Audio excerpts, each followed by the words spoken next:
दोस्तों अगर अपनी तैयारी अनअकैडमी प्लस से करना चाहते हैं तो कर सकते हैं। अगर आप प्लस लेते हैं तो आपको क्या क्या फीचर मिल जाता है, जैसे कि आप अपनी स्क्रीन पर देख सकते हैं कि अनलिमिटेड एक्सेस मिल जाएंगे, इंडिया के टॉप एडुकेटर मिल जाएंगे, उसके बाद डेली लाइव डेली क्यूजेज होंगे, डेली आपको जो डाउट होगा क्लियर कराया जाएगा, सिलेबस के अकॉर्डिंग क्लास चलेगा, daily study material PDF format में भी मिल जाएगा। मतलब यहाँ पे हर चीज़ आपको सुविधा मिल जाता है। ठीक है, अब देखिए दोस्तों, हम लोग का ये कोड है GJT10, मतलब कि हमारा फ्री क्लास ज्वाइन करना चाहते हैं या फिर किसी भी सर का ज्वाइन करना चाहते हैं तो सिर्फ आपको यूज करना पड़ेगा GJT10, उनका फ्री या फिर हमारा फ्री स्पेशल क्लास ज्वाइन कर पाएंगे। ठीक है, अगर आप बाय द वे प्लस भी लेते हैं तो आपको GJT10 अगर यूज करेंगे तो डेफिनेटली आपको 10% ऑफ भी मिलेगा। ठीक है, और ये देखिए दोस्तों, एनडीए के लिए कंप्लीट बैच हम लोग का शुरू हो रहा है 1 फरवरी से, और आपका ये चलेगा बैच 15 अप्रैल तक। ठीक है, तो आप लोग जाके इनरोल कर सकते हैं। एक और हम लोग का बैच है जो कि युवा करके एयरफोर्स XY के लिए बिल्कुल लेटेस्ट है, इसे भी जाके ज्वाइन कर सकते हैं। 26 जनवरी से लेकर आपका 20 अप्रैल तक ये बैच पूरा चलने वाला है। ठीक है, अब देखिए दोस्तों, अगर आप बाय द वे परचेज करते हैं तो आपको गेट सब्सक्रिप्शन पे क्लिक करना है। जैसे ही क्लिक करेंगे इस तरह का इंटरफेस दिखेगा, आपको चूज करना है कितने महीने का लेना है। मान लीजिए मुझे 1 महीने, 2 महीने, 3 महीने, 4 जो भी लेना है आप उस पर क्लिक करना। ठीक है, मान लीजिए 12 महीने का लेना है, 12 पे क्लिक करना। उसके बाद आपके पास कोड है ना GJT10, यूज कर लेना डेफिनेटली 10% के लिए। अब देखो यहाँ पे जो आपका फाइनल प्राइस पड़ेगा दोस्तों, 1 महीने का 1440, 3 महीने का 3600, 5700, आपका 60 पड़ जाएगा 6 महीने का। तो इस तरह का आपको मिल जाता है। तो आपको कोड यूज करना है 10% ऑफ के लिए GJT10। ठीक है, अब देखिए दोस्तों, हम लोग को क्यूजेस कैसे लगाना है आपको तो पता ही, आपको मैं डेली बता ही देता हूँ। आई होप कि आप सभी लोग ठीक होंगे। तो मेरा नाम है महेश और आप देख रहे हैं हमारे यूट्यूब चैनल ज्ञान ज्योति आशीष ट्यूटोरियल। तो दोस्तों आज हम लोग करने वाले हैं नेवी एयरफोर्स से रिलेटेड जीके के मोस्ट इंपॉर्टेंट क्वेश्चन जो आपके एग्जाम के लिए बिल्कुल इंपॉर्टेंट होंगे। तो चलिए शुरू करते हैं। और वीडियो को शुरू करने से पहले मैं आपको ये भी बता दूं कि अगर आप इस वीडियो की पूरी PDF डाउनलोड करना चाहते हैं तो हमारे इस वीडियो के डिस्क्रिप्शन बॉक्स में टेलीग्राम और इंस्टाग्राम दोनों का लिंक दे दिया गया है।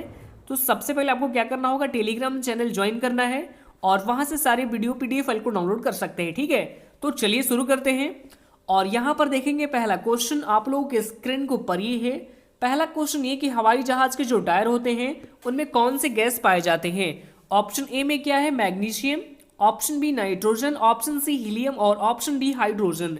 तो देखिए यहाँ पे क्वेश्चन नंबर 1 का राइट आंसर क्या हो जाएगा, ऑप्शन नंबर सी हो जाएगा। सी में हमारे पास क्या है, हीलियम हो जाएगा राइट आंसर। ठीक है, जो हीलियम गैस होता है वो हवाई जहाज के टायर में पाया जाता है, इसलिए इस क्वेश्चन का right answer option number C हो जाएगा।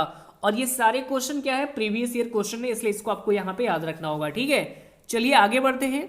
यहाँ पर देखेंगे क्वेश्चन नंबर 2 आपके स्क्रीन के ऊपर ये है कि भारत अपना पहला टेस्ट मैच कब खेला था। ये भी क्वेश्चन कई बार एग्जाम में पूछा गया है और मैं आपको कई वीडियो में ये भी बता चुका हूं कि जिस भी क्वेश्चन में पहला वर्ड या पहला शब्द जुड़ जाए वो क्वेश्चन अपने आप में क्या होता है, बिल्कुल इंपॉर्टेंट होता है।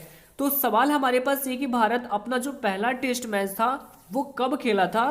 तो ऑप्शन ए में है 1975 में, ऑप्शन बी 1974 में, ऑप्शन सी 1960 में और ऑप्शन डी 1874 में। तो देखिए आपके एग्जाम में ज्यादातर प्रश्न आपके एग्जाम में इस तरह से पूछे जाते हैं। टोटल 1974 है, 1975 है, 1960 है और 1874 है। तो यहाँ पे कंफ्यूज नहीं होना आपको। यहाँ पे इस क्वेश्चन का वैसे राइट आंसर क्या हो जाएगा, ऑप्शन नंबर बी हो जाएगा। बी में हमारे पास क्या 1974 हो जाएगा राइट आंसर। लेकिन कई बच्चे ऐसे भी होते हैं कि 1974 के जगह वो आपको 1874 को मार के आते हैं, लेकिन ये सरासर क्या है, गलत है। इसलिए इस क्वेश्चन का right answer option number B हो जाएगा। 1974 हो जाएगा राइट आंसर। जो भारत है वो अपना पहला टेस्ट मैच 1974 में ही खेला था। Right answer option number B हो जाएगा। चलिए आगे देखते हैं। अगला प्रश्न देखेंगे स्क्रीन के ऊपर ये है कि भारत सरकार के द्वारा स्वच्छ मिशन अभियान की शुरुआत कब की गई थी। ये भी क्वेश्चन बहुत ही इंपॉर्टेंट है। ऑप्शन ए में है 15 अक्टूबर 2014 को, ऑप्शन बी 2 अक्टूबर 2014 को, ऑप्शन सी में है 2 अक्टूबर 2016 को और ऑप्शन डी 10 अक्टूबर 2015 को। तो देखिए यहाँ पे क्वेश्चन नंबर 3 का राइट आंसर क्या हो जाएगा, ऑप्शन नंबर बी हो जाएगा। बी में हमारे पास क्या है, 2 अक्टूबर 2014 को जो भारत सरकार है इसके द्वारा यानी भारत सरकार के द्वारा स्वच्छ मिशन यानी स्वच्छ मिशन अभियान की शुरुआत की गई थी 2 अक्टूबर 2014 में। ये आपको यहाँ पे याद रखना होगा। चलिए आगे बढ़ते हैं। अगला प्रश्न 4 नंबर प्रश्न आपके स्क्रीन के ऊपर है कि तिब्बत की राजधानी कहाँ है। ऑप्शन ए में है Lhasa, option B Manila, option C में है वाशिंगटन DC और ऑप्शन डी जकार्ता। यहाँ पे बता दूं कि इन क्वेश्चन का राइट आंसर आप तो सभी लोगों को पता होगा और आपको ये बता देता हूँ कि अगर आपको इन सभी जितने भी क्वेश्चन में आपके एग्जाम से जितने भी लिए गए हैं, ये प्रीवियस जो सवाल है, अगर इन सभी सवालों के आंसर आपको पता है तो आप कमेंट बॉक्स में जरूर कमेंट करिएगा, ताकि मुझे पता चले कि आप लोगों को ये क्वेश्चन का आंसर पता हो। ठीक है, तो देखिए वैसे इस क्वेश्चन का राइट आंसर क्या हो जाएगा, ऑप्शन नंबर ए हो जाएगा। ए में हमारे पास क्या है, लाशा हो जाएगा राइट आंसर। तिब्बत की राजधानी कहाँ है, लाशा हो जाएगा राइट आंसर। ठीक है, चलिए आगे बढ़ते हैं, अगला प्रश्न देखेंगे।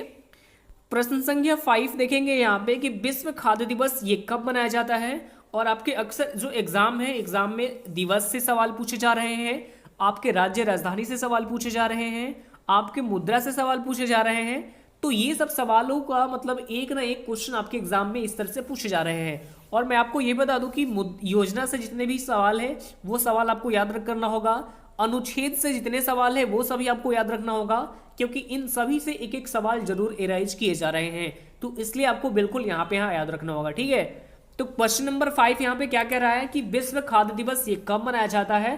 तो ये मनाया जाता है 16 अक्टूबर को, यानी इस क्वेश्चन का right answer option number B हो जाएगा। ठीक है, 16 अक्टूबर को मनाया जाता है विश्व खाद्य दिवस, ऑप्शन नंबर बी हो जाएगा राइट आंसर। ठीक है, ऑप्शन नंबर बी हो जाएगा इस क्वेश्चन का राइट आंसर। चलिए आगे बढ़ते हैं, अगला प्रश्न। अगला प्रश्न हमारे पास ये है कि तोड़ती पत्थर कहानी का लेखक कौन है। सभी लोग राइट आंसर अगर आपको पता है तो कमेंट जरूर करेंगे। ठीक है, तोड़ती पत्थर कहानी का लेखक कौन है, अगर आपको पता है तो राइट आंसर सभी लोग कमेंट कीजिए यहाँ पे।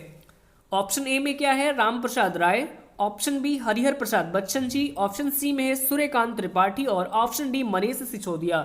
तो यहाँ पे क्वेश्चन नंबर 6 का राइट आंसर क्या हो जाएगा, ऑप्शन नंबर सी हो जाएगा। सी में हमारे पास क्या है, सूर्यकांत त्रिपाठी हो जाएगा राइट आंसर। जो तोड़ती पत्थर कहानी का लेखक ये है सूर्यकांत त्रिपाठी, जो ऑप्शन नंबर सी हो जाएगा राइट आंसर। ठीक है, चलिए आगे बढ़ते हैं, अगला प्रश्न। अगला प्रश्न आपके स्क्रीन के ऊपर ये है कि हरिप्रसाद चौरसिया किस वाद्य यंत्र से संबंधित है। ऑप्शन ए में dhol, option B tabla, option C bansuri और ऑप्शन डी बीड़ा। सभी लोग राइट आंसर कमेंट करेंगे अगर आपको पता हो तो। ठीक है, तो क्वेश्चन नंबर 7 का राइट आंसर क्या हो जाएगा, फटाफट राइट आंसर आप लोग कमेंट कर सकते हैं तो करिए फटाफट। वैसे यहाँ पे इस क्वेश्चन का राइट आंसर क्या होगा, ऑप्शन नंबर सी हो जाएगा। सी में हमारे पास क्या है, बांसुरी हो जाएगा राइट आंसर। जो हरिप्रसाद चौरसिया किस वाद्य यंत्र से संबंधित है, तो ये बांसुरी से संबंधित है, जो कि ऑप्शन नंबर सी हो जाएगा राइट आंसर। चलिए आगे बढ़ते हैं, अगला प्रश्न।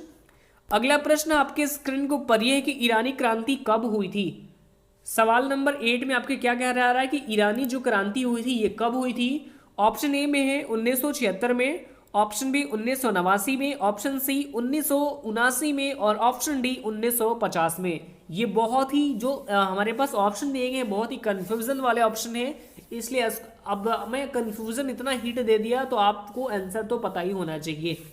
सभी लोग पता है तो आप कमेंट बॉक्स में जरूर कमेंट करेंगे कि ईरानी क्रांति कब हुई थी। तो ऐसे इस क्वेश्चन का right answer option number C हो जाएगा। सी में हमारे पास क्या है, 1979 हो जाएगा राइट आंसर। ठीक है, ऑप्शन नंबर सी हो जाएगा। चलिए आगे बढ़ते हैं, अगला प्रश्न आपके स्क्रीन के ऊपर ये है कि कौन सा राज्य को स्वराष्ट्र कहा गया था। ऑप्शन ए में क्या है, Ahmedabad, option B Bihar, option C Tamil Nadu और ऑप्शन डी में क्या है, गुजरात। तो देखिए यहाँ पे क्वेश्चन नंबर 9 का राइट आंसर क्या हो जाएगा। सभी लोग आपको यदि इस क्वेश्चन का आंसर पता है तो सभी लोग कमेंट जरूर करेंगे, कौन सा राज्य को स्वराष्ट्र कहा गया था। वैसे इस क्वेश्चन का right answer option number D हो जाएगा। डी में हमारे पास क्या है, गुजरात को। ठीक है, कौन सा राज्य को, तो गुजरात राज्य को स्वराष्ट्र कहा गया था। ठीक है, ऑप्शन नंबर डी हो जाएगा राइट आंसर। चलिए आगे बढ़ते हैं, अगला प्रश्न। अगला प्रश्न आपके स्क्रीन के ऊपर ये कि सौभाग्य योजना का संबंध किससे है। मैंने पिछले अभी बताया कि जिस भी योजना से रिलेटेड सवाल आ रहे हैं, और यहाँ पे देख सकते हैं कि हमारे पास सवाल नंबर 10 में ये है कि सौभाग्य योजना है इसका संबंध किससे है। इस तरह से प्रश्न आपके एग्जाम में पूछे जाते हैं। ऑप्शन ए में मछली उत्पादन से, ऑप्शन बी विद्युत उत्पादन से, ऑप्शन सी सिंचाई उत्पादन से और ऑप्शन डी इनमें से कोई नहीं। तो देखिए क्वेश्चन नंबर 10 का राइट आंसर क्या हो जाएगा, ऑप्शन नंबर यहाँ पे बी हो जाएगा। बी में हमारे पास क्या है, विद्युत उत्पादन से हो जाएगा राइट आंसर। ठीक है, जो कि ऑप्शन नंबर बी में दिया गया है। चलिए आगे बढ़ते हैं, यहाँ पे अगला प्रश्न ध्यान से देखेंगे। सवाल नंबर 11 यानी 11 नंबर प्रश्न आपके स्क्रीन के ऊपर है कि मेरी कॉम किस राज्य की रहने वाली है। ऑप्शन ए में है Arunachal Pradesh, option B Punjab, option C Manipur और ऑप्शन बिहार। सभी लोग राइट आंसर कमेंट करेंगे अगर आपको पता हो तो। और वैसे इस क्वेश्चन का राइट आंसर क्या हो जाएगा? ऑप्शन नंबर सी हो जाएगा। सी में हमारे पास क्या है? मणिपुर हो जाएगा राइट आंसर। यानी जो मेरी कॉम किस राज्य की रहने वाली थी? तो ये मणिपुर की रहने वाली है, जो कि ऑप्शन नंबर सी हो जाएगा राइट आंसर। चलिए आगे बढ़ते हैं, अगला प्रश्न देखेंगे। अगला प्रश्न आपके स्क्रीन को पढ़ेंगे, भारत के प्रथम स्वतंत्रता संग्राम ये कब हुआ था? ये भी सवाल कई बार एग्जाम में पूछा गया है। ऑप्शन ए 10 मई 1857 को, ऑप्शन बी 15 अप्रैल 1950 को, ऑप्शन सी में है 30 जनवरी 1950 को, और ऑप्शन डी में है 26 जनवरी 1947 को। यहाँ पे बता दूं कि ये जो क्वेश्चन है इसमें तो आपको तुक्का बिल्कुल नहीं लगाना होगा, क्योंकि आपको करेक्ट यानी राइट आंसर पता है, तो उसको आपको यहाँ पे राइट आंसर कमेंट बॉक्स में कमेंट करना है, ठीक है। और वैसे यहाँ पे इस क्वेश्चन का राइट आंसर क्या हो जाएगा?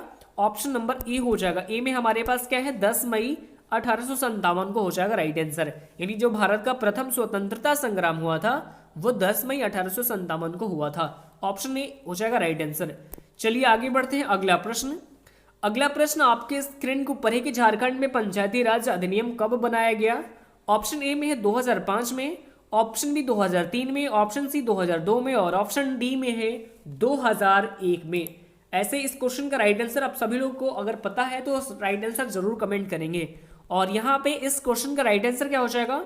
ऑप्शन डी हो जाएगा, यानी 2001 में हुआ था, ठीक है। जो झारखंड राज्य है इसकी जो पंचायती राज अधिनियम है ये 2001 में ही बनाया गया था, जो कि ऑप्शन नंबर डी हो जाएगा इस क्वेश्चन का राइट आंसर। चलिए आगे बढ़ते हैं, अगला प्रश्न देखेंगे 14 यानी 14 नंबर प्रश्न। प्रश्न संख्या 14 आपकी स्क्रीन के ऊपर ये है कि गुलवी घाट शवदाह गृह ये कहां पर है? सभी लोग राइट आंसर कमेंट करेंगे अगर आपको इसका जवाब पता है तो। ऑप्शन ए में है पटना में, ऑप्शन बी सासाराम में, ऑप्शन सी लखनऊ में, और ऑप्शन डी अमरावती में। सभी लोग राइट आंसर कमेंट करेंगे क्वेश्चन नंबर 14 का। और वैसे इस क्वेश्चन का राइट आंसर क्या हो जाएगा? ऑप्शन नंबर ए ही हो जाएगा। ए में हमारे पास क्या है? पटना हो जाएगा राइट आंसर। जो गुलवी घाट है वो शवदाह जो गृह कहा जाता है वो पटना में स्थित है, जो कि ऑप्शन नंबर ए हो जाएगा इस क्वेश्चन का राइट आंसर। चलिए आगे बढ़ते हैं यहाँ पे अगला प्रश्न। और अगला प्रश्न ये है आज का लास्ट प्रश्न, ध्यान से देखेंगे। सवाल ये है कि गुरु गोविंद सिंह जी का जन्म स्थान ये कहाँ पर है? Option A Vaishali, option B Madhubani, option C Patna, और ऑप्शन डी लखनऊ। सभी लोग राइट आंसर कमेंट करेंगे आपको अगर आपको इस क्वेश्चन का राइट आंसर पता है तो, ठीक है। तो वैसे इस क्वेश्चन का राइट आंसर क्या हो जाएगा? ऑप्शन नंबर सी हो जाएगा। सी में हमारे पास क्या है?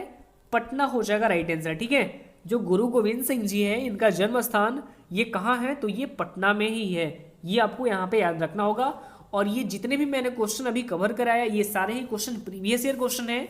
और आपको बता दूं कि लगातार ये क्लास आपके स्टार्ट रहेगी, ठीक है। जीके की जितने भी इंपॉर्टेंट प्रश्न है प्रीवियस ईयर यानी जितने भी क्वेश्चन है इन सभी क्लास का यानी सभी जितने भी क्लास के जो पीडीएफ बनते हैं उन सभी पीडीएफ को मैं टेलीग्राम पे शेयर कर दूंगा।